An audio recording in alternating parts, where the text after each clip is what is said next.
Alright guys, I was out here flinging arrows again. Figured I'd make another little video, but if you watched one of my previous videos about where I was switching between a glove, a tab, and bare fingers, you'll know that I was saying I was more consistent with just my bare fingers, and I feel I was. But I got to noticing after that the first shot I'd take every day when I come out to practice really tore my finger up.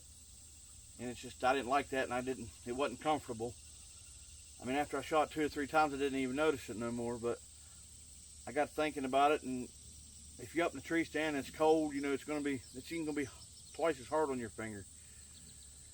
And I got thinking, you know, like I said, if you're up in that tree stand or you're on the ground and you got a deer coming in, and you get that running through your mind that, oh man, this is gonna hurt, it's cold out here.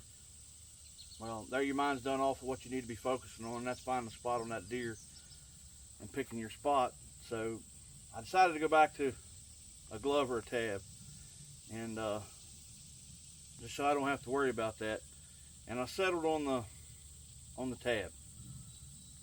And the reason being, now with the tab, I did take out the center layer just to make it a lot thinner, just so I can feel that string more, because personally I'd rather feel the string more, and I think that's why I'm more consistent, because I can feel and put that string in the same spot on my fingers every time.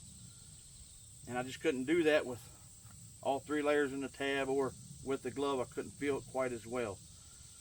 And another reason I settled on the tab is because I noticed these gloves, after a while, they get to stinking pretty bad from sweating in them and all that. I mean, yeah, you could buy a couple pair of them and have one for hunting season and one for not, but that would eliminate the odor part of it, because I haven't had the tab do that. It doesn't do that. But my tab of choice and tab I settled on for this year is going to be the Ginger Ninja tab from Jared Schaefer. If you've never tried his tabs, I suggest giving them a try, because they're pretty good tabs. It's like a Cordura fabric here. I forget what it's called, B52 fabric or something to that nature.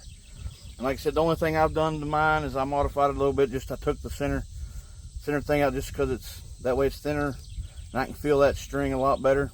And of course I've trimmed it down because I like mine, I don't know how you can tell, I like mine pretty short, so when I grip it, where I grip the string on my fingers, it fits just perfect. But of course that's all personal preference also. You just gotta trim it down to your liking. But so far I really like this tab.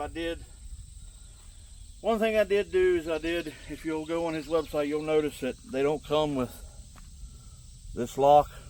It's fed through. I forget exactly what he calls it, but I was having it, and it was kind of wove through and twice, and then when you pulled the bungee, it would lock tight and stay tight. But I was having trouble with it coming loose as a shot. And I mean, not that big a deal, I reckon, but you just re-tighten it back up. But I get aggravated with stuff like that, so I ended up just putting the lock on it. The locks don't bother me. If you've never tried these Ginger Ninja tabs, I highly recommend them. I mean, I've only been using it for about 2 weeks now, but just in those 2 weeks I've put my other one up. I ain't even shot it. And I think it's got a lot to do with this B52 or something. It's like a Cordura fabric here. I mean, there's really no, I mean, he said on his website there's no break-in time, and there's not. You just go out and you start shooting it, and the string does seem to come off a lot smoother. I mean, your shots do seem to be better than with a glove or just with leather, like my other one. And like I said, as I modify mine, I take that center layer of leather out, which with these is simple, because these are he's got this wood. You can get all different colors or antler material and different kinds of material. You can go on his website and find all that out. It's Ginger Ninja Archery.com, maybe. I'm not sure. I'll put a link to it in the video here, but you can replace all this stuff. It's all replaceable. So if this gets wore out, you just pop the screws out and order a new piece from him. If your leather gets wore out, you can just order a new piece of leather and pop them out. Or if you just want to try like I did with just a thin piece, you pop those out, take one piece out, and there you have it. I mean, you could literally go down to just that if you wanted to, just one layer. But anyway, I figured I'd let y'all know that, what I'm doing with my tab and what I'm gonna be running this year for that. But y'all have a good one, and we'll catch you on the next one.